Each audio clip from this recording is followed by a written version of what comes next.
All right, hello everyone, and welcome back to another presentation. My name is Nick, and today we're going to talk about the impact of the immersive storytelling on audience engagement.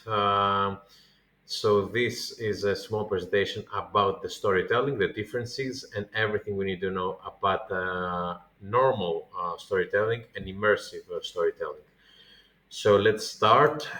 This is the overview, all the presentation slides, the introduction, and some version of traditional storytelling, the examples of storytelling, the immersive technology on narratives, disadvantages, challenges, conclusion, and the references that we're going to see in the future. Now we're starting off with the introduction on the immersive storytelling.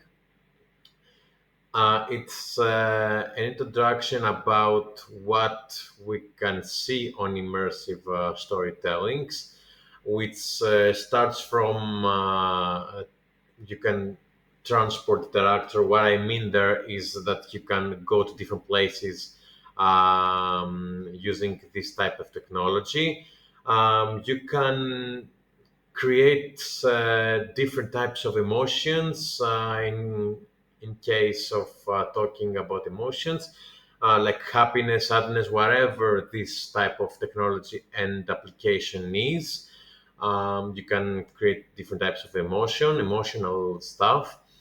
um, it's really interesting by the participants or the audience that they can interact with this type of immersive storytelling.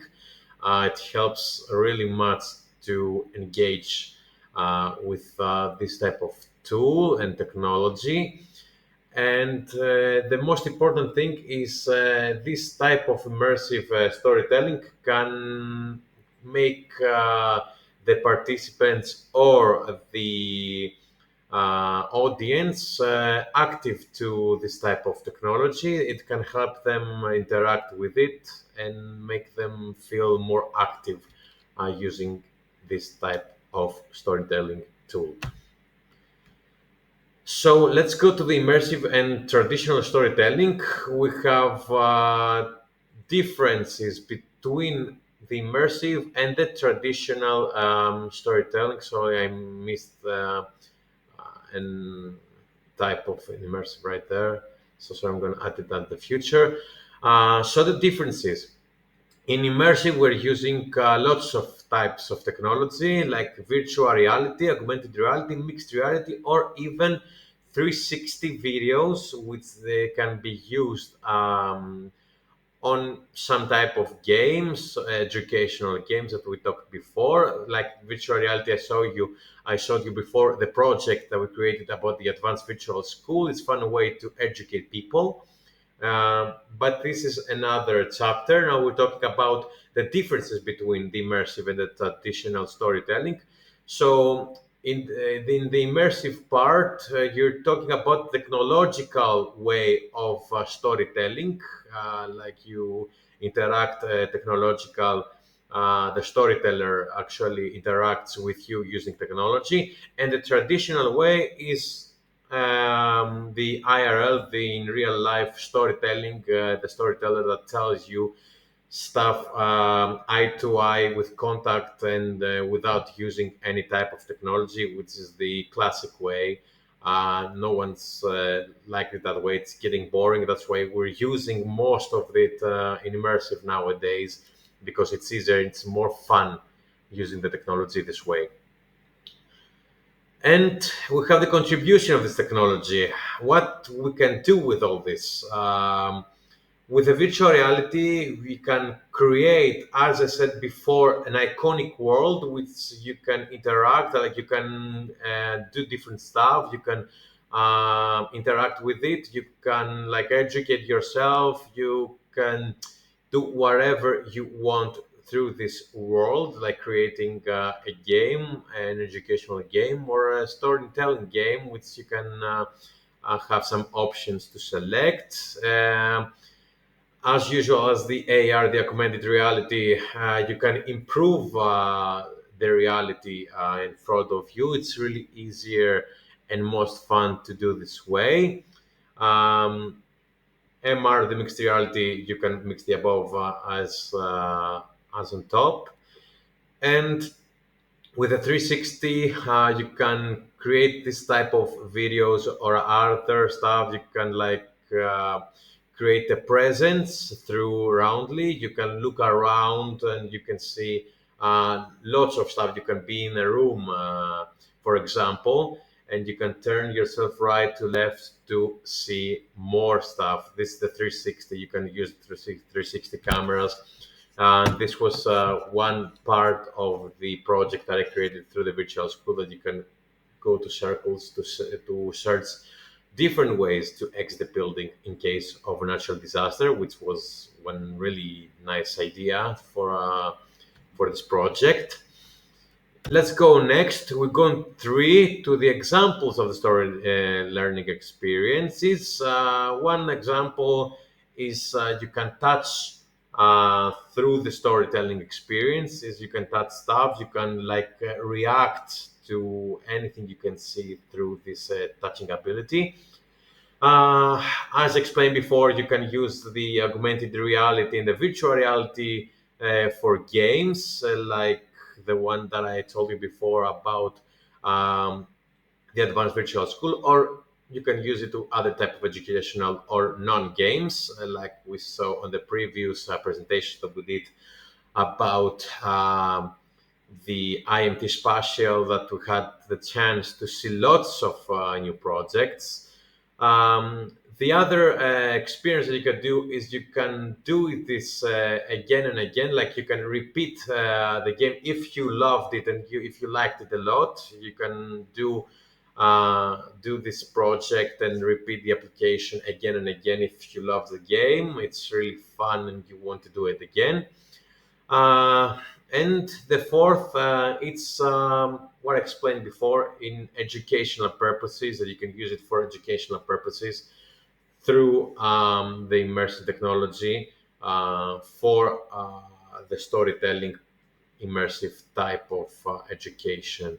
So this is some of them. There are lots of more that you can have an example on it.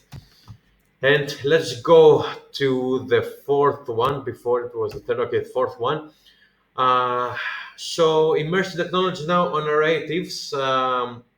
What the narratives can do, like the storyteller, through the immersive technology, they can enable different ways of engaging. Like, they can make the audience or the participants be more engaged with this type of technology through the narrator, and make them and help them get closer to this project or this storytelling technology. And they can experience the creation of it. Like, they can actually know how things were created and other stuff on this type of technology.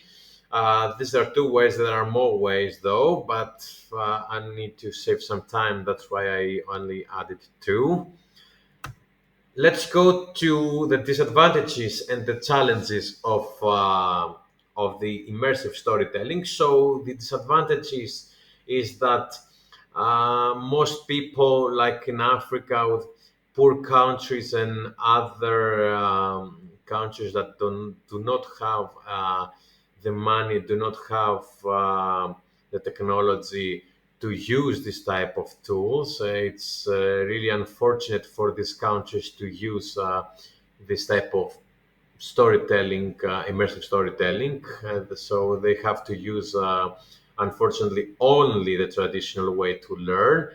And the next one, this type of technology can cause some health issues, like with the eyes. If they are using virtual reality for a long time, they have to do some breaks between half an hour and or so to help themselves.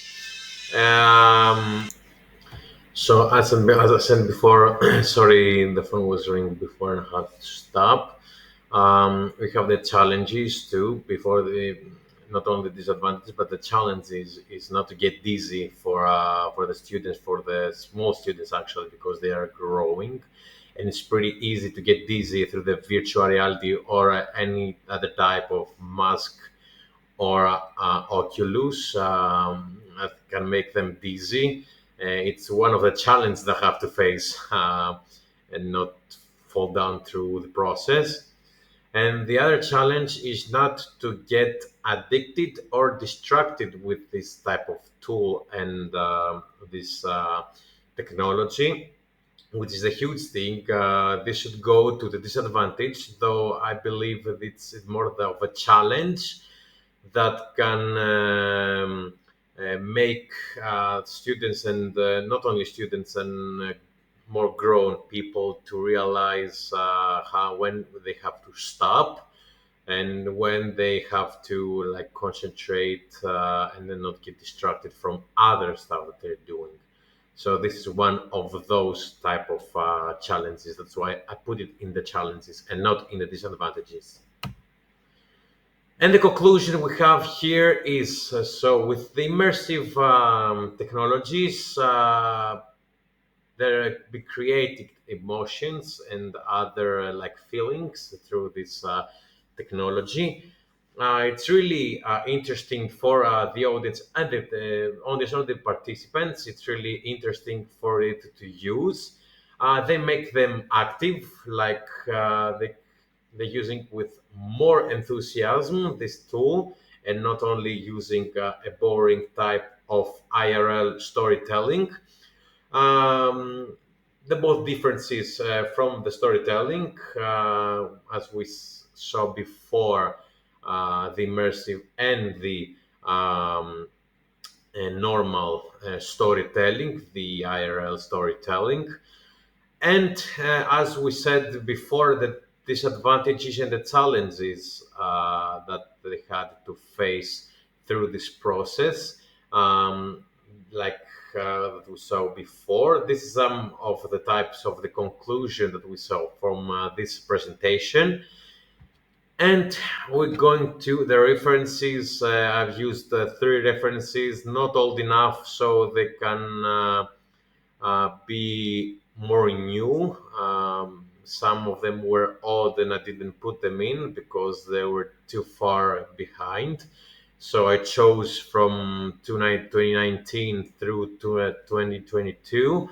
It's only, I believe, 5 years old and newer.